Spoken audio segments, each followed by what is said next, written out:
SER Podcast. Estás escuchando el Abierto de Hoy por Hoy. Cada día analizamos las noticias más relevantes de la actualidad, las claves políticas, económicas y sociales, con las voces de los protagonistas y los distintos puntos de vista de nuestros tertulianos. Tiempo para el análisis, tiempo para el abierto. Estamos a miércoles con Berna González Harbour. ¿Qué tal? Muy buenos días. Buenos días. Creo que te salía con viernes. Sí, estaba ahí, ya llegando, estamos llegando al viernes, Berna, pero no, todavía estamos a miércoles. Gonzalo Velasco, ¿qué tal? Muy buenos días. ¿Qué tal? Y Eduardo Madina, muy buenos días. Buenos días. Enseguida iremos con todo lo que tiene que ver con la actualidad en Gaza, con los movimientos diplomáticos, que empieza a haber más de 50.000 muertos después, es decir, que han tenido que morir más de 50.000 palestinos y los que siguen muriendo y los que van a morir si no se soluciona la entrada de ayuda humanitaria para que la Unión Europea, para que la llamada comunidad internacional empiece a moverse. Enseguida nos vamos con ello, pero me quiero detener estos primeros minutos del programa, unos minutitos a un dato que dio ayer a conocer el Banco de España en su informe anual. Es un informe en el que analiza la situación de la economía española, los retos que tiene pendientes, y nos ha llamado mucho la atención como alerta del aumento de los trabajadores que están de baja. Jordi Fàbrega, buenos días. Hola, buenos días, Àngels. Claro, y alerta porque el porcentaje de trabajadores de baja se ha casi duplicado en los últimos años. Sí, es un dato muy llamativo que está, como dices, en el informe anual y lo acompaña de un gráfico que no podemos ver, pero que es muy ilustrativo de cómo ha ido subiendo el porcentaje de trabajadores que está de baja. Para hacernos una idea, antes de 2019 teníamos en torno al 2,5% del total de personas que trabajaban en situación de baja laboral. Esa cifra ya empezó a subir un poco en 2019 hasta alrededor del 3%, pero es que ahora tenemos casi el 4,5%, es decir, tenemos prácticamente el doble de lo que era habitual hace una década. Y este crecimiento de las bajas laborales es generalizado. Se da en trabajadores de todas las edades, se da en todos los sectores y se da en todas las provincias. ¿Y que haya más personas de baja es algo que incluso se da en prácticamente todos los países europeos, no solo en España. Pero es verdad que aquí en España el incremento es muy superior al que podemos ver en Alemania, en Francia o en Portugal, por ejemplo, donde es alrededor de un 3,5%. El número de trabajadores que están de baja en España, insisto, es el 4,5% prácticamente. Lo que te quería preguntar, ¿y cuáles son las razones de este incremento? ¿Cuáles pueden ser?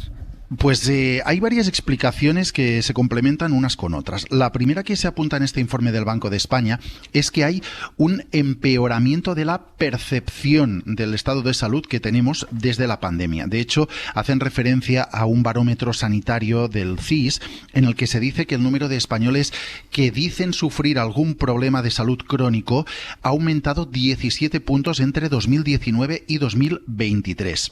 También hay que tener en cuenta que cada vez tenemos una población más envejecida y, por tanto, un mercado de trabajo más envejecido. Hay más personas que trabajan que superan los 55 años y eso también condiciona estos datos de bajas laborales. Y luego hay otro factor que tiene poco que ver con la salud y es que históricamente cuando se crea empleo y cuando el mercado laboral está fuerte, por decirlo de alguna manera, hay más bajas, hay más personas de baja. Es decir, que cuando el paro sube, tenemos más reparos en coger una baja por miedo a perder el empleo y eso también es uno de los factores que puede estar detrás y que se apunta en este informe como causa de este incremento de las bajas laborales. Y todo esto, Jordi, entiendo que tiene coste tanto para la seguridad social como para las empresas. Sí, y ese coste, por ejemplo, lo cuantifica el Banco de España y dice que se ha aumentado casi un 80% en 5 años. El coste de pagar las prestaciones que paga la Seguridad Social por las bajas, por la incapacidad temporal, ha crecido un 78,5%, para ser exactos. Estamos hablando de algo más de 15.000 millones de euros que se gastan al año en pagar estas bajas. Esto es prácticamente un 1% del PIB y a esto hay que sumar el coste que tiene para las empresas. Un coste directo que también se ha incrementado, en este caso, un 63% y que le supone gastar unos 4.600 millones de euros al año. Hay que tener en cuenta que para las empresas, en algunos casos, hay un coste en el complemento, al pagar el complemento de estas bajas, pero es que además en algunos casos tienen que contratar sustitutos y eso también aumenta sus costes. Jordi, gracias. Hasta luego. Bueno, es interesante el dato y por eso nos llamaba la atención. Se ha casi duplicado de 2,5% de trabajadores de baja en 2019 al 4,5% ahora mismo de trabajadores de baja. Y claro, decía Jordi, dos motivos posibles. El empeoramiento de la percepción de la salud, es decir, después de la pandemia tenemos todos la sensación de que estamos peor o que enfermamos antes, y después que a uno le cuesta menos coger una baja si la situación laboral del país es buena que cuando hay tanta precariedad, tanta dificultad para encontrar un trabajo. Pero claro, yo entiendo que las bajas las firman los médicos, ¿no? O sea, que no tiene que ver la percepción que uno tenga, que el médico te tiene que firmar la baja. Y no olvidemos que cada vez hay menos médicos para más población. Bueno, eso también, es decir, otro, hay varios es factores muy interesantes en este tema que de verdad es apasionante porque refleja un cambio de cultura empresarial y laboral en España. Por un lado, la congestión de la sanidad. Creo que todos podemos hacer encuestas en nuestro entorno en donde estamos viendo que cada vez más vas al médico y pastillas o una baja. No hay más. Yo estoy cada vez escuchando más y en mi entorno personal y ves las estadísticas y ves la congestión de la sanidad que se ha producido tras la pandemia y con una disminución de los recursos. Luego, por otro lado, es una enfermedad de las sociedades ricas, es decir, lo ha dicho Jordi Fábrega al apuntar esta señal de que es señal de un ciclo económico potente, y he estado mirando las estadísticas y nos ponen los niveles de Alemania, Suecia o Países Bajos, es decir, enfermedades de sociedades ricas. Pero hay más, y yo creo que es un cambio de la cultura empresarial y laboral en este país. Hemos analizado muchas veces cómo ha cambiado la cultura laboral de los jóvenes, por ejemplo, ante empresas que muestran una desafección total hacia sus trabajadores, porque cada vez las condiciones son de menos lealtad hacia ellos. Se ha producido esa falta de lealtad, no sé si es la palabra correcta, pero de afección, de compromiso, digamos, de los trabajadores con sus empresas. ¿Por qué? Pues porque cada vez hay más intermediarios, los procesos de selección son más impersonales, menos comprometidos y hay una valoración mayor del ocio, una valoración mayor de la vida propia y, por tanto, bueno, no estás tan comprometido con el mundo empresarial. Digo por poner sobre la mesa varios aspectos, ¿no? Gonzalo. Sí, está claro que es una multiplicidad de factores que influyen unos en otros. El envejecimiento de la población trabajadora, desde luego, es uno de los factores clave. La precariedad de nuestros sistemas de salud, Bernard lo estaba señalando, que tiene que ver primero con un retraso muchas veces de los tratamientos debidos para la curación. Es decir, hay gente esperando una determinada prueba que no llega, una operación, y por lo tanto eso prolonga los tiempos de baja. El médico ante eso, ¿qué hace? Pues garantiza la salud, toma la medida más garantista, que es dar una baja o prolongarla ante la incertidumbre de qué es lo que va a pasar con este paciente. Y por lo tanto ahí hay una deficiencia que provoca esta situación. Y en tercer lugar, claro, que es el aspecto más sociológico, más cualitativo, quizás más difícil de diagnosticar, hablas de una falta de compromiso. Yo creo que tiene que ver más bien con una cierta idea de que ya no tenemos culturalmente una comprensión de que hay que sacrificarse por el trabajo, de que la realización personal y la formación de la propia identidad está absolutamente ligada al desempeño profesional, ¿no? Y esto, por ejemplo, afecta, que sé que no es la mayor causa, pero sí que está creciendo, en las bajas también de las personas jóvenes, ¿no? Esto tiene que ver seguramente con una ampliación del concepto de patología, que incluye otra serie de malestares físicos y psíquicos, por un lado, pero también por esa falta, de alguna manera, pues ese cambio ideológico que hace que no tengamos esa necesidad de realizar nuestra propia identidad a través del trabajo, ¿no? Yo me parece más complejo esa idea de que se percibe una cierta idea de bonanza, de que si no encuentras este trabajo encontrarás otro, porque no es tan fácil perder el propio empleo, no es tan fácil ponerlo en riesgo, ¿no? Pero creo que esta combinación de factores, de alguna manera esa suerte de desapego cultural, sobre todo en ciertas capas de la sociedad, el envejecimiento y el hecho de que los médicos necesitan por garantías muchas veces prolongar las bajas porque no hay un tratamiento debido a sus pacientes, pues crea un poco esta tormenta perfecta, por decir así. Edu.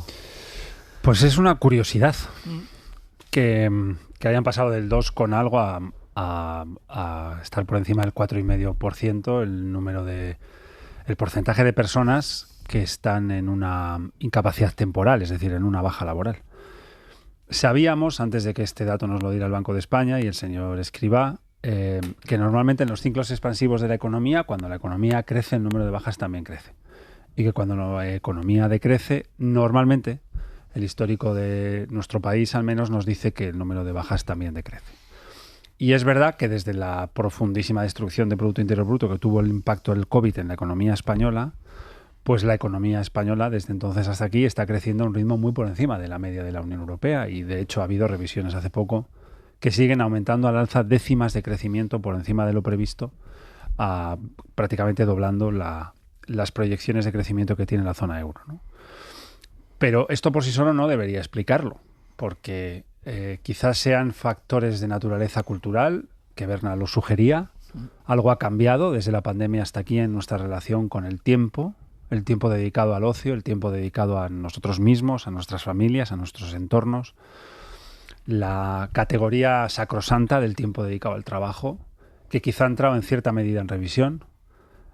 Segundo elemento, también lo ha apuntado Gonzalo, el envejecimiento demográfico, común a toda Europa, un poco más común a toda España, en el sentido de que tenemos, pues me parece que es un 1,1 de mediana de edad más elevado de la media europea, que ya es alta con respecto a otros continentes del mundo, es el continente más envejecido. Y tercero, sabemos que un alto porcentaje de los nuevos empleos que se crean en nuestro país y que se adquieren en nuestro país, lo adquieren gente que ha nacido en otros países. Y que todo eso mezcla una característica general del mercado laboral en España, sometido además a normas que en mi opinión lo han mejorado en los últimos años de manera muy significativa, porque creo que por fin se ha legislado contra precariedad de una manera muy clara en nuestro país, además en algunos casos con consensos amplios dentro del diálogo social, y es un mercado laboral que está con características propias de un tiempo pospandemia donde le están pasando muchas cosas, ¿no? En cualquier caso, un 4,6, casi un 5% de la población en incapacidad temporal es un coste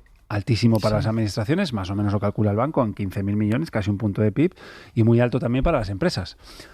Así que aquí hay un tema, porque una cosa es que haya cambiado culturalmente nuestra relación con el tiempo y el empleo, que yo creo que es verdad, está en revisión, y otra cosa es un número tan elevado y tan por encima de la también media europea en bajas laborales, ¿no? Así que muy interesante este debate que nos ofrece el Banco de España, el señor Escrivá, porque yo creo que ha metido el termómetro en un punto caliente del mercado laboral en España. Sí, luego hay un aspecto concreto que es la salud mental. Un compañero del país me está pasando una información que vimos recientemente y vosotros también, yo creo que es las bajas por salud mental han subido un 72%. Firma Pablo Linde. Y quiero recordar, y lo hemos hablado otras veces, que España es el país donde más antidepresivos y ansiolíticos se recetan. Entonces, tenemos ese problema de congestión de la salud, del sistema de salud público, y tenemos toda esta cantidad, especialmente de jóvenes, que sienten y están sufriendo problemas de salud mental cada vez más acuciantes desde la pandemia. Evidentemente hay que abrir un debate. Necesitamos más psicólogos, por ejemplo. Claro, es decir, más cuando hablamos de la congestión de salud, no solo de la primaria, o sea, la congestión en la salud mental para que te atiendan es tremenda. Es total. Es tremenda. O sea, si comparamos nuestras estadísticas de psicólogos y psiquiatras, además de enfermeras, etcétera, etcétera, con respecto a la Unión Europea, estamos muy por debajo de la media europea, mientras las patologías han ido creciendo desde la pandemia. Tenemos una generación que sufrió un confinamiento brutal, que ha dejado consecuencias mentales muy graves en algunos casos. Y, por tanto, esa brecha con Europa no se resuelve con pastillas o con bajas, que es como la estamos resolviendo, como la está resolviendo la clase médica, seguramente por impotencia ante la situación. Aquí podría haber una buena explicación, porque es verdad que el impacto en salud mental de la pandemia fue el que dices, y además creo que España ha ha mejorado la naturaleza de la relación que tiene con el debate de la salud mental en los últimos años. Es decir, la ha secularizado. Que ha costado, un poco. La ha sacado costado del armario, la ha llevado al debate público, ha comprendido que los aspectos de depresión, salud mental, etcétera, son de naturaleza política y no grandes fracasos individuales dentro de las puertas de cada uno en su casa.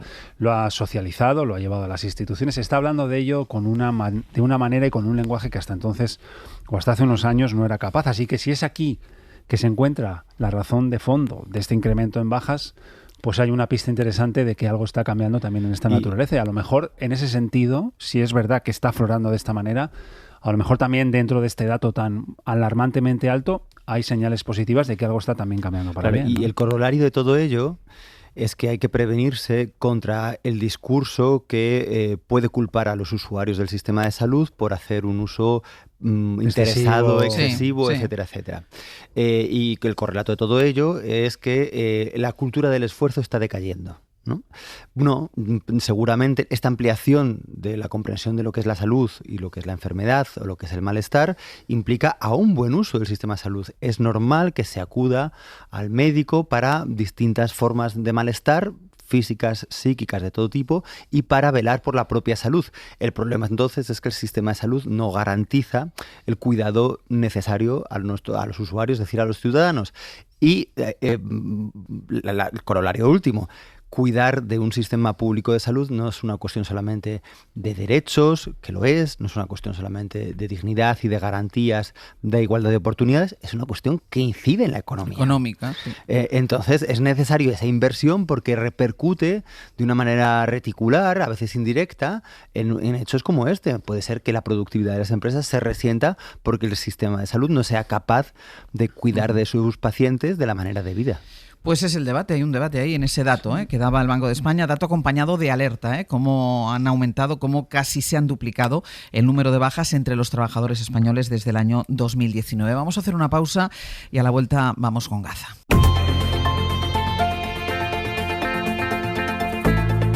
El Abierto. Ser Podcast. En el Abierto, Berna González Harbour, Gonzalo Velasco y Eduardo Madina. Les decía antes que más de 50.000 muertos después, parece que algo empieza a moverse, aunque sea en forma de amenaza. Nada se concreta, pero en forma de amenaza. Algo parece moverse en la comunidad internacional para intentar frenar la masacre, el genocidio que está cometiendo Benjamín Netanyahu en la Franja de Gaza. Esta semana ya les hablábamos de una declaración conjunta de Francia, Reino Unido y Canadá en este sentido. Los tres amenazaban con represalias que la verdad es que no concretaban. Se suma ahora la Unión Europea, que se plantea repensar, también de momentos planteamientos, se plantea repensar su relación con Israel. Corresponsal comunitario Enrique García Pozo, buenos días. ¿Qué tal, Ángeles? Buenos días. Nos contabas a las 8 que hay hasta 17 países que han llamado a revisar el acuerdo de asociación con Israel por sus agresiones a los derechos humanos en Gaza. La fórmula que puede salir de aquí está todavía por ver, en qué se concretará, entre otras cosas, porque romper relaciones comerciales requeriría el apoyo de los 27 y esto parece absolutamente imposible, pero lo que es evidente, Enrique, es que hay países que ahora están en un lugar en el que no estaban hace tan solo unas semanas. Sí, desde luego, hay una masa crítica que no habíamos visto antes en el seno del Consejo Europeo.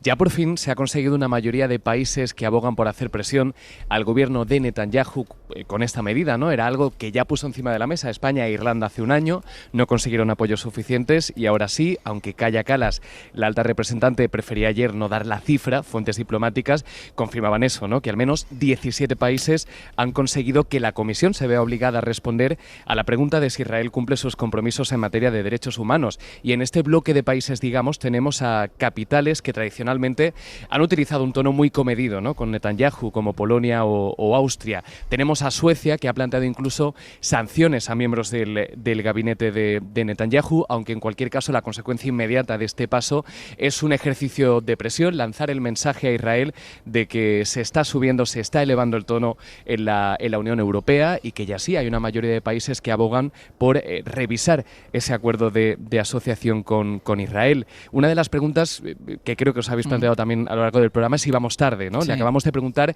esto mismo a la vicepresidenta de la Comisión Europea, Teresa Ribera, que ha estado hace unos minutos en Ser Cataluña en un programa especial que se emite desde el Parlamento Europeo, desde donde os hablo y respondía a esto. Ha costado mucho y la verdad es que lo que estamos viendo, a lo que estamos asistiendo, es una tragedia de proporciones gigantescas y un escándalo desde el punto de vista del derecho internacional y de los derechos humanos.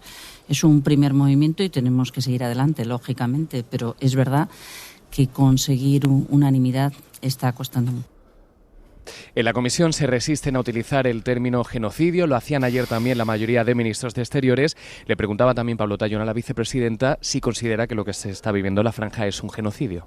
Yo creo que lo que estamos viviendo tiene pocos precedentes y ciertamente lo que estamos viviendo, si no lo es, se parece mucho a un genocidio. Término que también sigue esquivando la alta representante Kaja Kallas, que no obstante sí elevó el tono ayer contra Israel, le exigía el desbloqueo del acceso de la ayuda humanitaria y decía que la ayuda que está entrando es una gota en el océano. Enrique, gracias. A vosotros. Pablo Morán, buenos días. Hola, Ángeles, buenos días. Pues ya hay respuesta, ¿no?, de Israel a esta iniciativa, a este movimiento, vamos a decir, que empieza a surgir en Europa. Y una vez más, la respuesta de Israel es asociarlo a Hamás. Es decir, cualquier iniciativa, cualquier intento, cualquier amenaza es que usted pertenecen a Hamás. Los ataques, mientras tanto, están llevando a la franja a una situación límite. Estamos hablando de una ayuda humanitaria que no llega a su destino. Estamos hablando, ayer dábamos el dato, lo dice la ONU, de 14.000 bebés, de 14.000 niños que pueden morir entre hoy y mañana si no entra alimento y medicina para ellos, y del goteo incesante, Pablo, de muertos por los ataques que esta noche también han continuado. Sí, son al menos 24 los palestinos asesinados ya en lo que llevamos de miércoles, según Al Jazeera. Y efectivamente, además de estos ataques, la ayuda humanitaria que sigue sin llegar a su destino. Ayer entraron 93 camiones a Gaza, pero la carga no se repartió.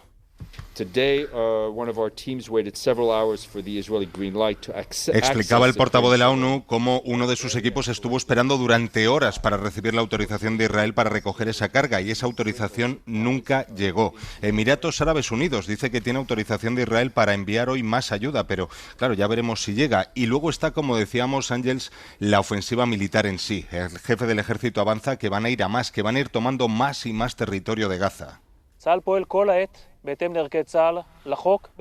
Es más, este jefe del ejército defiende que esta ofensiva en marcha cumple con la legalidad internacional. Están convencidos de que están en lo correcto y desprecian movimientos y gestos como los de las últimas horas de Reino Unido o de la Unión Europea. Criticar a Israel es reforzar a Hamás, respondía anoche el Ministerio de Exteriores israelí. Además, hoy estamos un poquito más lejos de un posible alto el fuego. Netanyahu ordenó anoche a su delegación en Doha que se volvieran de vuelta a casa. Y, como te decía, a las 8, atención a Irán. La CNN está contando que Estados Unidos dispone de información de sus servicios de inteligencia que sugieren preparativos para un ataque contra instalaciones nucleares iraníes. Según esta información, que se ataque o no, y sobre todo el alcance de ese ataque, dependerá probablemente del resultado de las negociaciones entre Estados Unidos e Irán. Pablo, gracias. A ti, hasta luego. Haremos ahora una pausa y después lo retomaremos. A las 9 hay sesión de control al Gobierno. Escucharemos la pregunta que le vaya a hacer Alberto Núñez Feijóo, el presidente del Gobierno, pero entraremos en el análisis de este movimiento que empieza a haber en la Unión Europea, movimiento que empieza a haber también, y lo comentaba Pablo, en el Reino Unido, que cada vez está más próximo a esa Unión Europea de la que se fue. Lo hemos visto estos días en algunos acuerdos comerciales y ahora lo vemos también en la postura frente a Gaza, pero claro, la unanimidad que es necesaria para cualquier iniciativa, para que se concrete cualquier iniciativa y cualquier amenaza, parece lejana en la Unión Europea. Y estaremos también en Estados Unidos, porque recuerden que la entrada de lo que llama Netanyahu ayuda humanitaria, yo decía ayer que me niego a llamar ayuda humanitaria lo que está entrando en Gaza, tiene mucho que ver con unos senadores de Estados Unidos que dijeron que ya no podían soportar más las imágenes de niños muertos y de niños pasando hambre en la franja de Gaza, como si fuera algo que empezó ayer. Es algo que empezó ya hace mucho tiempo. Insistimos, más de 50.000 muertos.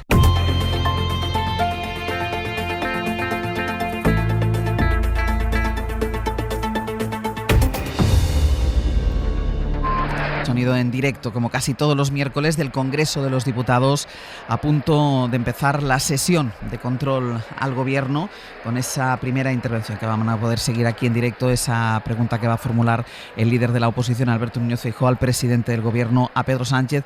Una sesión de control marcada por la actualidad, que tiene mucho que ver con lo que estábamos hablando antes de la pausa publicitaria, que tiene mucho que ver con Gaza y con las amenazas que empiezan a surgir desde la Unión Europea. Ayer mismo, ahí en el Congreso de los Diputados, y después lo vamos a explicar con calma, el Congreso votó a favor de que se empiece a tramitar una ley para imponer un embargo de armas a Israel, con el voto en contra del Partido Popular y también de Vox. Era una proposición de ley presentada por los partidos a la izquierda del Partido Socialista, es decir, que el debate sobre lo que hay que hacer ante la masacre que está llevando a cabo Netanyahu en Israel está también en el Congreso de los Diputados.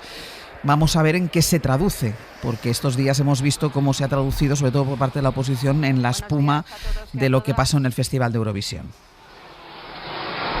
Interviene ya la presidenta del Congreso. Los escaños, que reanudaremos la sesión.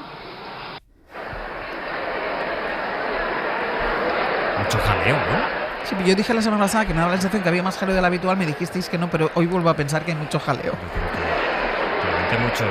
Tienen los micrófonos de ambiente estos días más altos de lo habitual, para que nos demos cuenta de lo mucho que hablan los señores y las señoras diputados y diputadas. Buenos días, vamos a reanudar la sesión y continuamos. Por favor, un poco de silencio. Continuamos con las preguntas dirigidas al Gobierno conforme al orden remitido por él mismo. Empezamos con las preguntas dirigidas al señor presidente del Gobierno. La primera pregunta la formula el diputado don Alberto Núñez Feijóo, del Grupo Parlamentario Popular, que tiene la palabra, cuando quiera.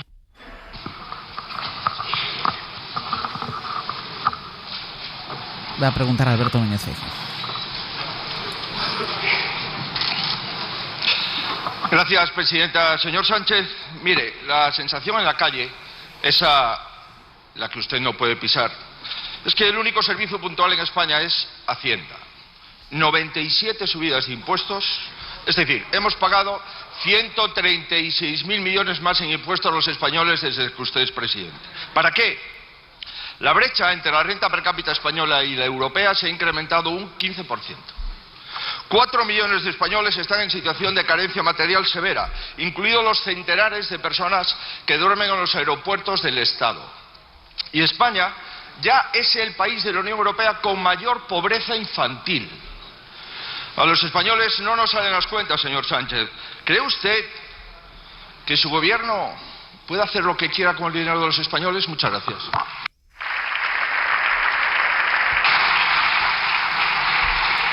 Esta ha sido la pregunta del líder de la oposición. Vamos a ver cuál es la respuesta del presidente del Gobierno. Muchas gracias, señor Feijóo. Señor presidente. Muchas gracias, señora presidenta. Efectivamente, señoría, España sufre muchísimas desigualdades. Por ejemplo, en la accesibilidad a la vivienda, pero también en los recortes que se sufrieron durante la época de la crisis financiera y la respuesta neoliberal, efectivamente, al estado del bienestar. Por ejemplo, usted siendo presidente de la Xunta de Galicia, o lo que están haciendo muchas comunidades autónomas gobernadas por ustedes sin aplicar la ley de vivienda para resolver uno de los principales problemas que tiene nuestro país, que es el acceso a la vivienda. Ustedes inventan diariamente, se lo dije durante la pasada semana, señoría, todos los días una crisis. Misma estrategia durante 7 años, mismo resultado. Ustedes en la oposición con la casquería y este gobierno haciendo avanzar a España. Le diré una cosa, señoría. Esta misma semana la Comisión Europea ha elevado al 2,6% la previsión de crecimiento económico para España en el año 2025 y al 2% en el año 2026. El IBEX está por encima de los 14.000 puntos, es decir, la primera vez en 17 años que sucede eso. Y la propia OCDE hace pocos días ha dicho que la renta real de las familias españolas son las que más han subido durante el año pasado, la segunda de las economías más desarrolladas del mundo. Con lo cual, señoría, lo que le quiero decir con esto es que España efectivamente avanza, el Gobierno lo que quiere es hacer avanzar a España y lo hace precisamente sin su permiso y sin su apoyo. Hace 2 semanas, en este Congreso, se convalidó un Real Decreto Ley para defender, frente a los aranceles de Trump, al sector de la agricultura, al sector primario, al sector pesquero, al sector industrial, al sector del comercio en nuestro país. Hubo 9 grupos parlamentarios, 9, que votaron a favor. 1 se abstuvo y hubo 2 que votaron en contra. La ultraderecha y ustedes, siempre en contra de España. consumido buena parte de esos 2 minutos y medio, por lo cual se deja una respuesta más breve del presidente del Gobierno a la intervención, que ahora será más larga, de Alberto Núñez Feijóo. Muchas gracias, señor presidente. Señor Núñez Feijóo. Señor Sánchez, como no sale a la calle, usted no se entera. El PIB no se come. Hay que transformarlo en bienestar, en renta personal, en poder de compra, en una nevera llena. ¿Sabe que desde que usted es presidente se ha incrementado el precio de los alimentos un 37%? ¿Sabe que desde que usted es presidente el 77% de los jóvenes españoles dicen que no pueden tener una familia por falta de medios económicos? ¿Sabe por qué no contesta usted a qué dedica el dinero? Porque no quiere mencionar lo que está ocurriendo en España. Solamente me refiero a la última semana. Mordidas del gobierno en rescate a empresas. Comisiones en contratos de obra pública. Su presidenta de Adif, ayer, imputada por malversación de caudales públicos. Por cierto, ¿cuántas veces tiene que interesarse su número 2 por las obras públicas para que el gobierno las adjudique? Señor Sánchez, vendrán más ejemplos que ilustren lo que está pasando en España. Y mientras tanto, cortinas de humo de su gobierno, con los trenes, con los apagones y con una corrupción ya generalizada. ¿Qué es lo que quiere investigar usted? El televoto de Eurovisión. Mire, señor Sánchez, ya nada va a ocultar la realidad. Y es que el gobierno está vaciando la nevera de los españoles y llenando el bolsillo de sus corruptos, señor Sánchez. ¿Sabe una cosa? Váyase haciendo a la idea. Todo se sabrá. Por cierto, después de ver los medios de comunicación en el día de hoy, ¿avala usted la gestión del señor Cerdán? ¿Sí o no? Muchas gracias. Hace referencia a esa información publicada por El Mundo, que se basa en un informe de la UCO que ni siquiera ha llegado a manos de un juez. Muchas gracias, señor Núñez Feijóo. Señor presidente. Muchas gracias, señora presidenta. Para lo que hemos quedado, señor Feijóo. Usted, que no venía a insultar y a lo que se dedica es a difamar a personas honestas. Y lo hace además una persona que se puso al frente del Partido Popular para tapar la corrupción de la señora Ayuso. En lo que ha quedado, señor Feijóo, salir de Galicia para acabar gobernado desde un ático de Chamberí. En todo caso, señoría, en todo caso, le diré lo siguiente. El mundo entero se está movilizando contra la barbarie de Netanyahu en Israel, en Gaza, perdón. El mundo entero. Y usted hace chistes sobre Franco. Menuda talla política, menuda falta de humanidad.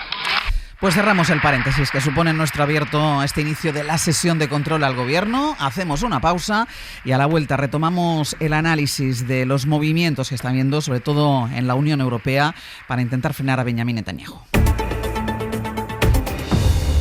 En el abierto, Berna González Harbour, Gonzalo Velasco y Eduardo Madina. Nosotros vamos a ir a lo nuestro, ya que la sesión de control va a lo suyo, vamos a ir nosotros a lo nuestro, que es el análisis de estos movimientos que 50.000 muertos después empieza a haber en la Unión Europea.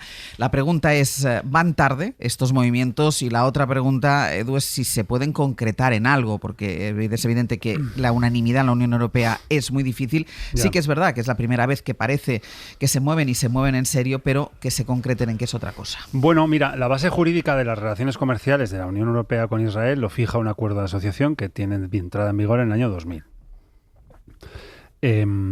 Y eso consigue que la Unión Europea sea, en los últimos años, el primer socio comercial de Israel, con un volumen de negociación de 45.000 millones de euros, que es una cifra que convierte, insisto, a la Unión Europea en el primer socio comercial de ese país llamado Israel, ¿no?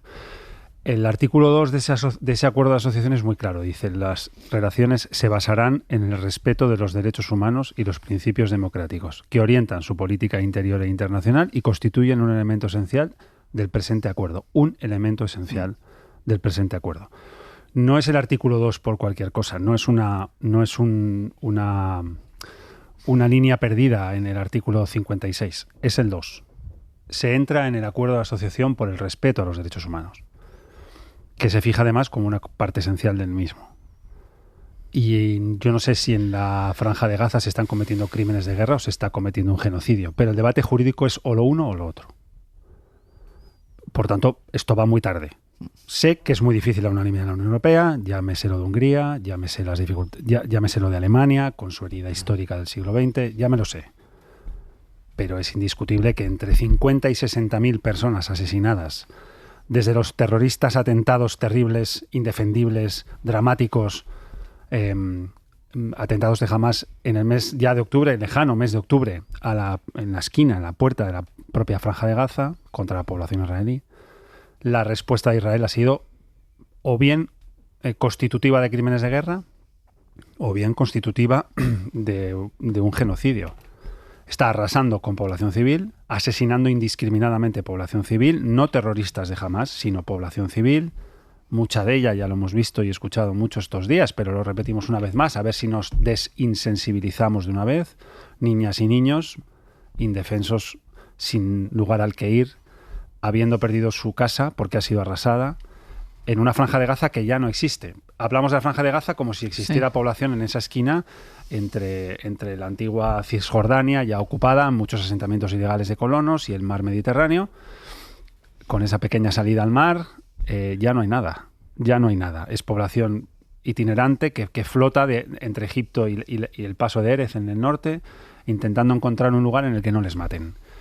Y sé que es muy difícil todo, porque ya sé que la comunidad internacional, si no se ha movido antes, no es porque no vea esto, es porque ve esto y toma más elementos en la valoración. El problema es que a mí no hay ninguno que me pese más que este. Y ya sé que desde fuera de la política las cosas, por experiencia también propia, sé que se ven distintas a desde dentro de la política. Y no es lo mismo opinar en el hoy por hoy que dirigir un gobierno, o dirigir Naciones Unidas, o dirigir la Comisión Europea, o coordinar a los ministros de Exteriores en el Consejo de Ministros de Exteriores de la Unión Europea. Pero va tarde y es la hora de tomar decisiones de fondo con Israel. Porque por no haberlas tomado, en parte ha visto que no sucedía nada por hacer lo que hacía. Y ya son muchos meses y muchos muertos para una transformación humana de fondo de Oriente Medio. Humana, política, geopolítica, por supuesto, económica, todo eso también. Pero primero humana de Oriente Medio, con una población palestina que vamos a ver cómo sale de esta. Así que sí, a tu pregunta, Ángeles Barceló, yo creo que vamos tarde. Bienvenido sea ir tarde. Mejor tarde que nunca, decía mi abuela, mucho en Bilbao. Bien, mejor tarde que nunca. Pero fijémonos, por favor, en el artículo 2 del Acuerdo de Asociación, que es la base jurídica de las relaciones comerciales. Y preguntémonos si es o no posible mantener la vigencia de ese acuerdo en la medida en que el artículo 2 de ese acuerdo también está vigente, cuando es evidente que Israel está pasando muy por encima de lo que significan los derechos humanos y el respeto a la vida en lo que hoy, o antes, ya no sé, denominábamos la Franja de Gaza, ¿no? ¿Verdad? No solo tarde, sino absolutamente insuficiente, ¿no? No olvidemos que estamos hablando de una revisión, ni siquiera suspensión, exacto, una revisión de ese acuerdo de asociación que has citado, Edu. Entonces, Europa está sufriendo un desgaste por la derecha y por la izquierda, y por todas partes, y por el centro. Está perdiendo su autoridad y su legitimidad moral, que no olvidemos que se construyó Europa fundamentándose en los principios de la paz, de la convivencia, de las relaciones de derecho, de Estado de Derecho, frente a las relaciones de guerra.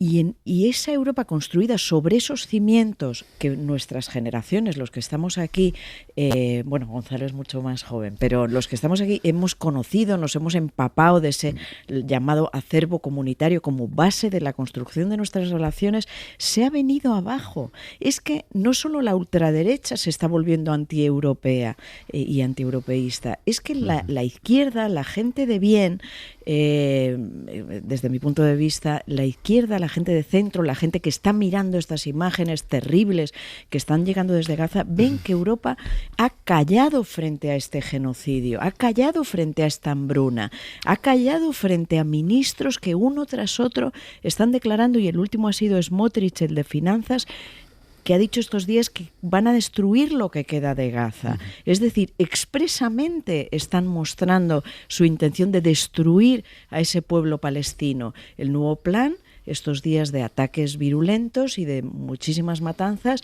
¿qué objetivo tienen?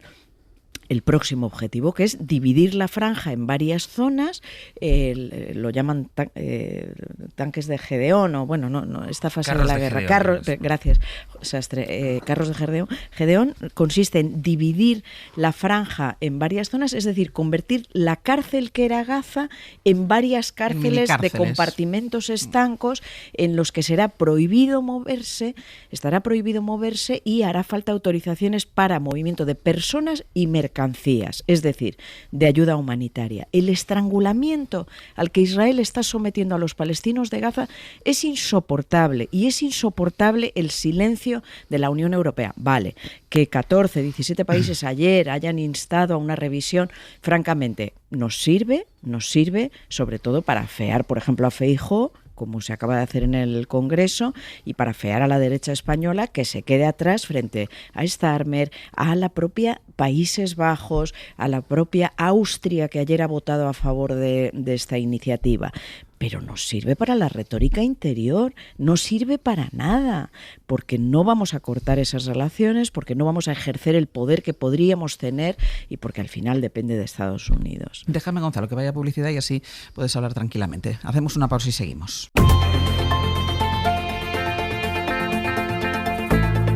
El Abierto. Ser Podcast. En El Abierto, Berna González Harbour, Gonzalo Velasco y Eduardo Madina con el análisis del movimiento que empieza a haber en la Unión Europea. Después entraremos en lo que pasó ayer en el Congreso de los Diputados, que algo ha salido en la sesión de control en el fragmento que hemos escuchado, pero los movimientos que empieza a haber, no unánimes, pero que empieza a haber dentro de la Unión Europea, y la pregunta que formulábamos al principio. ¿Llegan tarde y qué tipo de movimientos son, Gonzalo? Pues llegan tarde, vamos a quedarnos de momento solamente en el marco regulatorio y legislativo, porque la Convención Internacional para el Genocidio, como recordaba Francesca Albanese, que es la relatora de la ONU para Palestina, obliga a prevenir y sancionar cualquier situación en la que haya un riesgo de genocidio. Porque el Tratado Internacional sobre el Comercio de Armas y la legislación española, aunque iremos después a lo que pasó en el Parlamento, prohíben cualquier tipo de transferencia comercial de este tipo con países en los que exista o que estén en riesgo de estar ejecutando un genocidio, es decir, riesgo y prevención. Y estamos viendo que estas sanciones, si acaso, son tardías por reactivas, porque vienen después y ni siquiera se están ejecutando todavía, sencillamente se está considerando esa ejecución. Así que ya solamente desde el punto de vista del marco regulatorio de este tipo de situaciones, vamos tarde. Desde el punto de vista, vamos a decir así, de la moral o de la consideración civilizacional de lo que es la dignidad y lo que son los derechos humanos, evidentemente vamos tarde, porque lo que se está ejecutando y lo que estamos atestiguando en Gaza en estos últimos meses es un ejercicio de crueldad. Hay una pensadora que se llama Judith Sklar, que era de origen judío, como muchas de las grandes pensadoras del siglo XX, que decía que el peor de los ejercicios de la soberanía y del poder, y que además es específico del siglo XX, decía, ya que vivió, tuvo que emigrar de Hungría por el estalinismo, no era la injusticia sino la crueldad, que es ese ejercicio de humillación arbitraria, de arrebato de la dignidad mínima de las personas, que permite un ejercicio de la violencia injustificado, aunque sea por discursos de seguridad nacional, etcétera, ¿no? Y la crueldad no es solamente un acto individual, sino que es un sistema. Es un sistema político, es un sistema discursivo, es un sistema que tiene que ver con sarcasmos, con ironías, con juegos simbólicos que deshumanizan la condición y que convierten al otro en objeto. Por lo tanto, lo que estamos viendo es la tolerancia y la connivencia con esa crueldad nos pone en jaque civilizacionalmente. Y yo quiero, sé que esto suena como muy grave, ¿no?, que nos permitimos estas grandes palabras, pero yo quiero destacarlo. Es que lo que está ocurriendo aquí pone en duda nuestros fundamentos morales básicos como Unión Europea, como Occidente en su conjunto, si queréis. Y del mismo modo que la Guerra Civil Española, que anticipó la Segunda Guerra Mundial, fue una especie de llamada de atención, de síntoma que movilizó a muchos otros países y a muchos colectivos internacionales porque se atisbaba algo terrible que estaba aconteciendo, como era el fascismo. Creo que Gaza tiene que ser la luz roja que nos despierte desde un punto de vista cultural y civilizacional, ¿no? Esto no es una disputa partidista, estar a favor, estar en contra no es una cosa de izquierdas o de derechas, no es un desacuerdo más entre otros, ¿no?, sino que está dividiéndonos como sociedades, porque quien legitima lo que está haciendo Israel, para mí ya no es un par, ya no es un igual moral. Es alguien otro, aunque sea mi conciudadano, aunque paguemos juntos impuestos, aunque tengamos el mismo marco jurídico constitucional. Quien cree en que eso es permisible, para mí es como el que cree que es permisible la ablación del clítoris o la lapidación de las mujeres por adúlteras, o quien cree que la pedofilia es algo que no está tan mal. Está en el mismo nivel. Por eso nos está poniendo en jaque civilizacionalmente, porque nos divide también internamente. Podríamos aplaudirle. Sí. Es lo único que puedo decir. Dejadme que avance porque además queda pendiente y además yo creo que tiene que ver con esto que decía ahora Gonzalo, ¿no? El que se opone, o sea, ante esto no es ser de derechas ni es ser de izquierdas, y el que se opone, o sea, el que no tiene ningún rubor al ver estas imágenes, que no le afectan, que no piense lo que se está sometiendo ahí, no es un igual a nosotros. Y esto yo creo que es una reflexión que tienen que hacer todos estos partidos políticos que por el mero hecho de la lucha partidista no son capaces, o sí son capaces y no quieren trasladarlo, de ver la trascendencia de lo que está pasando ahora mismo en Palestina. Antes de entrar en la parte nacional, y es ahí donde iremos ahora, dos movimientos más. El del Reino Unido, Lucas Font, corresponsal, buenos días. Hola, buenos días, Sánchez. Porque allí también Londres ha suspendido negociaciones comerciales con el gobierno de Netanyahu. Keir Starmer dice que está horrorizado por las acciones completamente, ha dicho, indefendibles que se están llevando a cabo sobre la franja, y su ministro de Exteriores va un paso más allá y asegura que si Israel no cesa sus ataques, incrementarán las sanciones. En el Ejecutivo británico insisten en que la única solución viable es un alto el fuego, y también, y es algo que venimos oyendo desde el inicio del conflicto, en la solución, en el reconocimiento de los dos estados. Sí, el gobierno británico ha endurecido el tono con Israel en las últimas horas, primero con un comunicado conjunto con Francia y Canadá en el que amenazaba al gobierno de Netanyahu con sanciones en caso de mantener la ofensiva en Gaza y el bloqueo humanitario, y ahora con ese anuncio sobre la suspensión de las negociaciones para un acuerdo de libre comercio y con la llamada consultas a la embajadora de Israel en Londres, unas medidas anunciadas ayer en la Cámara de los Comunes por el ministro de Exteriores David Lammy. It's morally unjustifiable. It's wholly disproportionate. Decía Lammy que el desplazamiento de los gazatíes es moralmente injustificable, totalmente desproporcionado y absolutamente contraproducente, y condenaba los discursos extremistas y monstruosos de algunos miembros del gobierno israelí. El ministro también anunció ayer nuevas sanciones para los colonos israelíes en Cisjordania, concretamente para 3 personas, 2 organizaciones y 2 asentamientos ilegales, y amenazó con tomar medidas más duras, incluidas sanciones contra miembros del gobierno israelí, si el país no da marcha atrás en unas acciones que el Reino Unido ha calificado de atroces e intolerables. Pero por ahora estas amenazas no han amedrentado al gobierno de Netanyahu, que ha atribuido la decisión a una obsesión anti-israelí y a consideraciones políticas internas. La tensión entre los dos países se encuentra posiblemente en su punto más alto desde la escalada del conflicto hace 1 año y medio, y a pocas semanas de la conferencia de la ONU en la que se discutirá la solución de los dos estados. El Reino Unido se ha mostrado a favor de esta solución en repetidas ocasiones y ha amagado con reconocer al Estado palestino en esa misma conferencia, como ya hizo Francia hace unos meses. Lucas, gracias. A vosotros. Pues bueno, parece eso, que algo se mueve en Europa, se mueve también en el Reino Unido, aunque si hay alguien que le pueda doblar el brazo a Netanyahu, su principal socio es el estadounidense Donald Trump.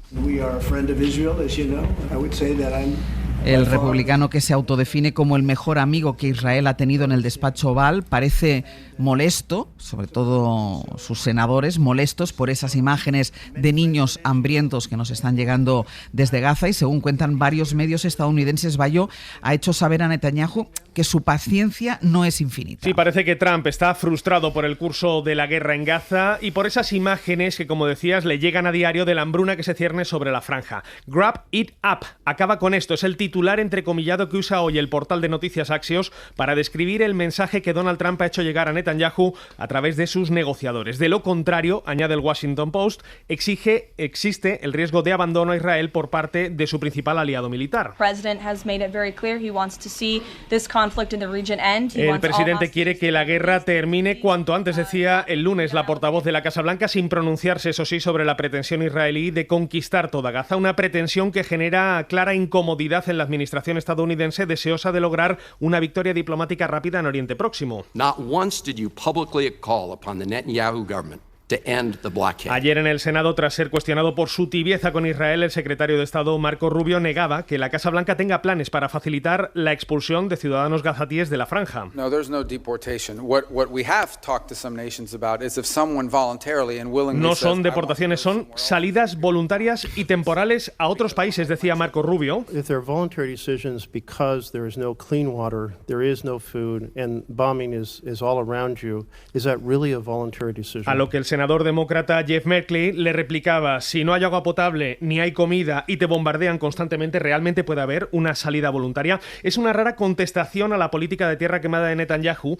en un país, Estados Unidos, cada vez más dividido sobre el apoyo inquebrantable a Israel. Inquebrantable al menos hasta ahora, Ángels, porque Trump no deja de emitir señales de hartazgo. Recordemos, hace unos días durante su gira en Oriente Medio evitó visitar a Netanyahu, igual que ha hecho su vicepresidente J.D. Vance, quien justificaba así no haber viajado a Israel esta semana, dice, por problemas logísticos. Dice que no tenía con quién dejar a sus 2 hijos si alargaba su viaje a Roma, donde asistió junto a su mujer a la misa de inicio del pontificado de León XIV. Me explota la cabeza, Bayo, gracias. Es que como no han conquistado Groenlandia todavía, ¿dónde va a dejar a los niños? Me parece todo tremendo, lo de la salida voluntaria, que no, es que todo me parece tremendísimo. Pero vamos a lo que pasó ayer en el Congreso de los Diputados, que votó a favor de que se empiece a tramitar una ley para imponer un embargo de armas a Israel. Es una propuesta que venía de los socios de la izquierda y que finalmente terminó por apoyar el Partido Socialista, a pesar de que ayer lo contábamos nosotros a las 8 de la mañana, había un informe del Ministerio de Economía, es decir, del Gobierno, que recomendaba lo contrario. También votaron a favor PNV y Junts. Ana Fernández Vila, buenos días. Hola de nuevo, Ángels. De todas formas, a pesar de ese voto a favor del PSOE, los socios de la izquierda les acusan de hipócritas, porque dicen el Gobierno todavía mantiene acuerdos con Israel, acuerdos que piden desde la izquierda del PSOE que se cancelen inmediatamente.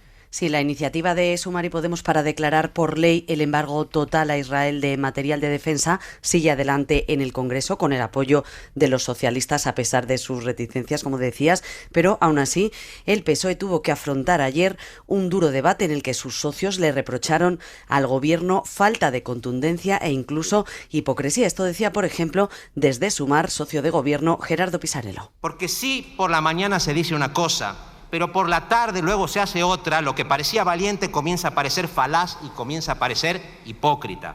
Porque si por la mañana se grita basta de muertes, pero por la tarde se ampara el negocio que la facilita, lo que parecía denuncia se convierte en complicidad.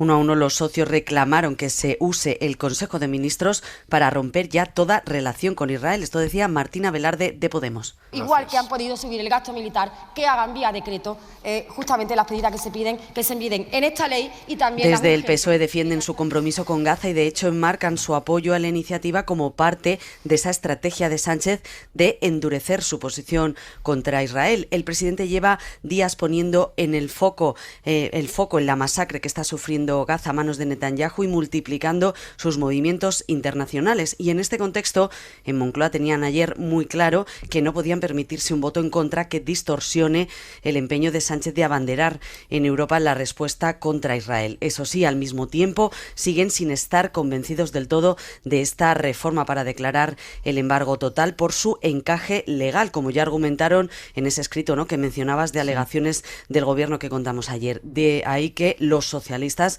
ya estén rebajando expectativas sobre la tramitación parlamentaria que arranca ahora y que anticipan que será muy compleja. Ana, gracias. A vosotros. Esta iniciativa, que veremos qué recorrido tiene, les decía, ha tenido finalmente el apoyo del Partido Socialista y afectaría a varios contratos en materia de defensa que el Gobierno de España mantiene con empresas israelíes. Javier Bañuelos, buenos días. Buenos días, Ángels. Estamos hablando de 46 contratos por valor millonario, en que no todos están relacionados directamente con la compra de armamento. Todos sí que quedarán afectados por este embargo. Sí, son varios contratos millonarios que podrían verse afectados, aunque lo cierto, Ángels, es que escuchando a la ministra de Defensa da la sensación de que hay ángulos muertos en ese embargo total a Israel. Pues si son productos que son absolutamente imprescindibles para la seguridad de nuestros militares, habría que verlo en cada momento. Lo primero, como es evidente, hay que ver qué productos serían y la seguridad de nuestros militares. Bueno, esa es la explicación de Margarita Ruller. Lo cierto es que hay 46 contratos en el aire, en especial un contrato vigente hasta 2027 con una empresa israelí con sede en Haifa, lo decíamos a las 8 de la mañana, la compañía Rafael Advanced Defense System, que precisamente ha sido vetada por el Gobierno en la última Feria Internacional de Defensa celebrada aquí en Madrid. Si este embargo entrase en vigor, la israelí Rafael tendría que renunciar a los 207 millones para equipar a los nuevos cazas Eurofighter con un sistema de guiado láser para mejorar la precisión de sus disparos. Otro de los contratos que se habría afectado por este embargo sería el suministro de 168 lanzamisiles contra carro Spike comprados precisamente a la filial de Rafael en España. Paptecnos, la reacción, Ángeles, del texto que se tramitó ayer en el Congreso también acota los contratos de mantenimiento y hay varios contratos, por ejemplo, con empresas israelíes como Elbit para morteros, es decir, Ángeles, mantenimiento de armamento. Y además, Bañu, hoy está previsto que el ministro del Interior, Fernando Grande Marlaska, comparezca en el Congreso para dar explicaciones por el contrato firmado con una empresa israelí, un contrato que contemplaba, recordemos, la compra de millones de balas a una empresa vinculada al gobierno de Benjamín Netanyahu y que el Ejecutivo español tuvo que suspender después de que lo contáramos, lo desveláramos aquí en la SER. Sí, debe dar explicaciones hoy en el Congreso sobre ese lamentable error que recordaréis, tal y como etiquetó el presidente del gobierno, pero lo cierto es que desde que la cadena SER adelantó esta compra de munición a Israel, ni el presidente Sánchez ni el ministro del Interior han explicado quién o quiénes son los responsables de ese error. Han pasado las semanas y no ha habido ninguna explicación. Lo más parecido, Ángels, hasta ahora fue esta respuesta del ministro Fernando Grande Marlaska en el Congreso en la sesión de control donde se escudó en Pedro Sánchez. Ya ha contestado hoy el presidente del gobierno. Nuestro compromiso evidente con la causa palestina, nuestro compromiso con la paz en Oriente Medio, que conlleva no comprar y no vender armamento, al Estado de Israel, pero eso sí, garantizando la protección de nuestras fuerzas y cuerpos de seguridad. Bueno, entendemos que hoy sí, Ángels, que hoy Grande Marlaska explicará por qué Interior tardó 6 meses en firmar este contrato con Israel, por qué lo firmó pese a que ya sabía 5 meses antes que no lo podía romper, por qué en 6 meses no avisaron a Presidencia de un tema tan sensible como este, por qué en cuestión de horas Moncloa encontró la solución para anular lo que Interior no supo ver en 6 meses, qué van a pasar con los 15 millones de balas que necesita la Guardia Civil y lo más importante, Ángels, qué ha pasado con este contrato. Esta misma semana hemos preguntado al Ministerio del Interior si lo han revocado ya, como se anunció, pero la respuesta que hemos recibido, Ángels, es que no van a hacer ningún comentario sobre este asunto. A ver qué pasa hoy en esa comparecencia de Marlaska. Bañu, gracias. Un abrazo. Bueno, 2 elementos aquí, Berna. Primero, el voto en contra de la derecha y de la ultraderecha, que le ha afeado ya el presidente del gobierno en la sesión de control a la respuesta a la pregunta que le hacía Alberto Núñez Feijóo. Y después, bueno, las propias dificultades que tiene el gobierno y el Partido Socialista. La izquierda del Partido Socialista hablan de hipocresía, pero bueno, hemos escuchado el matiz que hacía la ministra de Defensa sobre qué puede pasar con ciertos contratos. Había ayer también ese informe de Economía hablando de las dificultades, de dificultades en el encaje legal de este embargo y en cambio ayer todo el partido apoyó, al menos que se admitiera a trámite. Sí, pero aquí yo creo que el Partido Socialista, como antes hemos dicho de la Unión Europea, llega tarde. Es decir, esto lo tenía que haber presentado el propio Partido Socialista. Bueno, me alegro de que lo haga Sumar y Podemos, si no me equivoco, pero... BNG también, perdona. Vale, bueno, pero bueno, sus socios a la izquierda, pero llegan tarde. Es decir, Pedro Sánchez prometió en sede parlamentaria que no habría más contratos de compra ni de venta a Israel. Creo que esto fue en octubre. Y los que solemos creer la palabra de personas a cargo de los asuntos públicos, pues nos hemos llevado una decepción enorme. O sea, los ciudadanos no podemos confiar en su palabra porque luego se demostró que, como informasteis aquí en la SER, ese contrato de compra de balas a Israel. ¿Cómo se soluciona esto? Bueno, es que estas cosas no son cuestión de palabra de un presidente, son cuestión de ley, de cambiar la ley. Es decir, ese embargo de armas se tenía que haber operado a través de las vías legislativas, vía decreto, vía ley, vía, bueno, pues todos los instrumentos legales que tiene el gobierno para hacerlo de forma legítima. Y no se ha hecho. Y ha tenido que ser su izquierda la que lo presente. Vale, el Partido Socialista vota a favor. Menos mal. La derecha se significa votando en contra.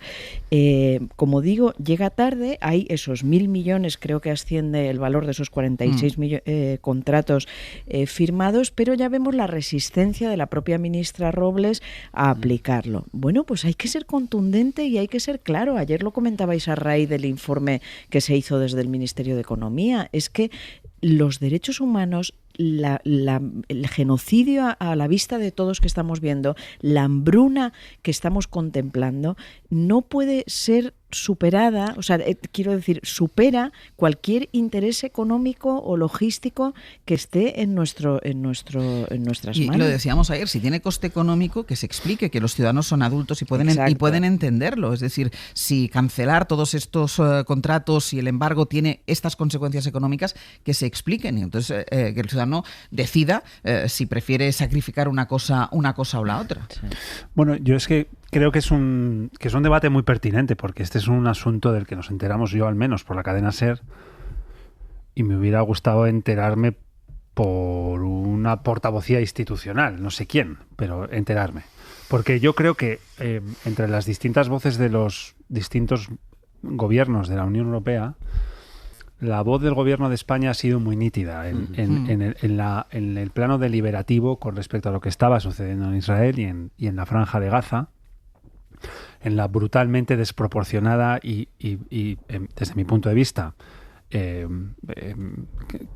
causa de un genocidio o de crímenes contra la humanidad, desde los atentados terroristas de octubre del año 2023 por parte de Hamas. Pero cuando visibilizas una posición tan nítida y tan incontrovertida y tan evidente, te desplazas a Tel Aviv a una reunión con el primer ministro israelí de una manera tan clara, donde marcas distancias, cuando todo tu discurso es el que tiene que ser, la obra tiene que ir en su estela, porque si no se disocia mucho discurso y obra. Y por eso creo que cuando has marcado una posición pública clara, de voz tan nítida y tan bien puesta, cualquier matiz tiene valor doble, ¿no? Y esta intervención que ha hecho Gonzalo, que estoy deseando que termine hoy por hoy para volver a escucharla en el podcast, creo que nos hace preguntas y que a la sombra de esa intervención hay preguntas que hacerse. Y si uno cree, como pensamos que el gobierno cree sobre lo que está sucediendo allí, la obra solo puede ser una ruptura de relaciones. Claro, tienes que llevar hasta las últimas consecuencias. No puedes estar comprando y vendiendo armas, no puedes estar comprando y vendiendo munición, no puedes, porque no. El volumen de contradicción, cuando tu mensaje es tan alto, la contradicción crece con él, sube hasta ahí arriba contigo. Y por eso creo que estaría bien saber qué pasó exactamente en esas decisiones de la munición, este capítulo último que conocimos, y todo lo que ha habido anteriormente, si es que ha habido entre octubre del 23 y en la actualidad, mayo del 25, más compras entre Israel o empresas israelíes aprobadas por el gobierno. Pero incluso el propio matiz que hacía la ministra de Defensa, Margarita Robles. Sí, es decir, ella ya pone un poco cuidado que no todo se va a poder cancelar. Es decir, claro, bueno, bien, pues, pero cuando no todo se puede cancelar, seguramente hay una razón de fondo en el Ministerio de Defensa. Hay que explicarla. Y hay que explicar cómo encaja eso en el discurso que el gobierno tiene con respecto a lo que está sucediendo en el Oriente Medio, que es un discurso que yo creo que tiene una gran mayoría de ciudadanas y de ciudadanos en España detrás. Está donde está la mayoría, en fin, más que amplia de la sociedad española, porque es que es indiscutible lo que está pasando en la Franja. Uno puede dudar de Hamas, pero lo que está sucediendo no tiene mucha discusión. Uno, pues en fin, puede tirar de las excusas que quiera, pero habla por sí solo lo que allí sucede. Así que a lo mejor es explicable. Hay que intentar explicarlo. Claro, esa disonancia de la que habla Eduardo entre la acción internacional de liderazgo de esta causa por parte de Pedro Sánchez y del gobierno de España. Recordemos que fue junto a Irlanda quienes ya desde hace meses pidieron precisamente o apelaron ese artículo 2 de la relación comercial con Israel, ¿no? Y reconocieron a Palestina. Así que de hecho hay una posición firme y no fácil, porque no es una cuestión meramente discursiva. Es difícil posicionarse así de una manera tan nítida en el marco de la Unión Europea. ¿Por qué no tiene su correlato o su traslación en esas medidas, digamos, internas? ¿Qué es lo que ocurre con el Ministerio de Defensa y del Interior, que por otro lado no es la primera vez que producen disonancias dentro del gobierno, para que ese discurso de alguna manera no se esté traduciendo en una acción gubernamental que, recordemos, podría haber acelerado esto mucho más? Primero, en tiempos, porque ya llevamos 19 meses de conflicto, y luego porque se habría ahorrado, a través de un decreto, esta tortuosa trámite legislativo que se está avecinando. Respecto a esa advertencia de Margarita Robles, claro, Margarita Robles, pensemos que está diciendo, bueno, es que si esto va en contra de nuestros militares, cuidado, que aquí estamos hablando de respetar regulación, insisto, vigente.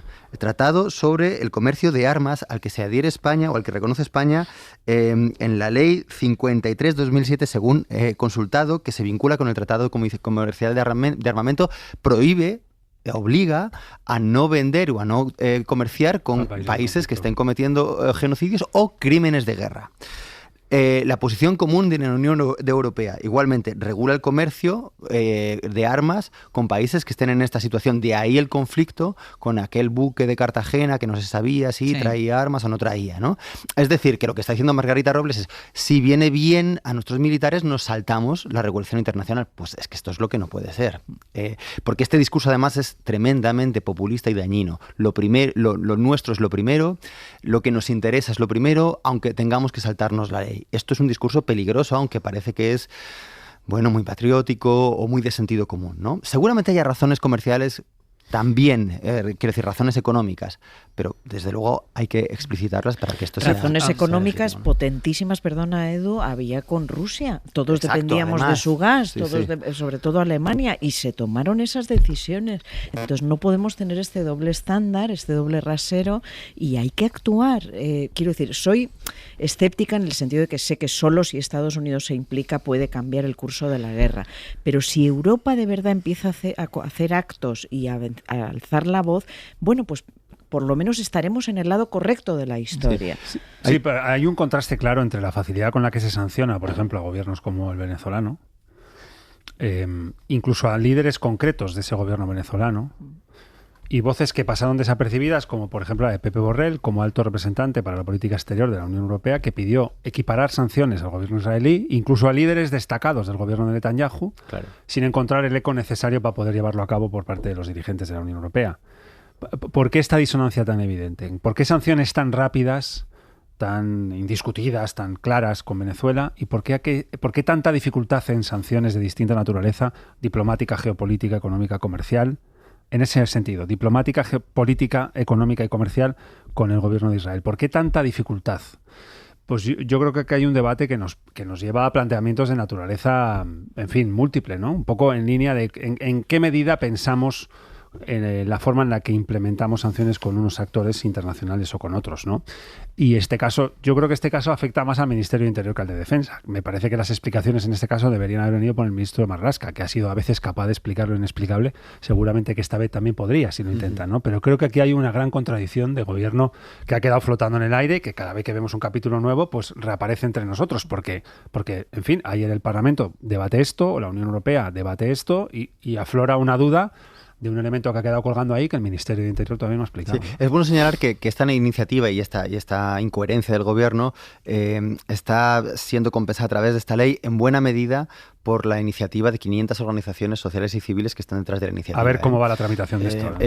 Pero quiero decir que bueno, está bien también saber que la sociedad civil hace presión cuando toca y corrige el comportamiento legislativo. Y yo porque lo apuntaste también antes, Gonzalo, yo tampoco quiero que me parece bien que hablemos de esta disonancia y del papel del gobierno, pero yo no quiero que pase por alto también el papel que está haciendo el Partido Popular. Votando en contra. Claro. Es decir, que el Partido Popular, pero no solo votando en contra, sino en todas las declaraciones y en todo, yo creo que tiene un serio problema el Partido Popular. Entiendo, no sé si empujado por la ultraderecha, no tengo ni idea, pero tiene un serio problema con este tema. Sí, por eso es importante ver, y por eso antes yo hablaba de la importancia de lo europeo en la retórica interna, porque ahora vemos Países Bajos, Austria, Suecia, especialmente Austria y Países Bajos, que son países que están en la derecha y más próximos a Alemania y a esa postura que a nosotros, pues que tome nota Feijóo. Es decir, y lo que quiero subrayar, hay que estar en el lado correcto de la historia. Es decir, el conflicto de Gaza no va a cambiar porque Feijóo tome una decisión u otra. No. Pero, por favor, colócate en el lado correcto de la historia, aunque eso no mueva ni un lápiz en este conflicto. Y no lo está haciendo. El Partido Popular está más bien cerrando filas con este Israel, y quiero repetir, frente a Netanyahu y su gobierno, que nos acusan de antisemitas, que nos acusan de ser instrumentos de Hamas. No, señor. Usted no solo es un corrupto, es un señor que está cometiendo crímenes de guerra y como tal debe ser investigado y ojalá pague por ello.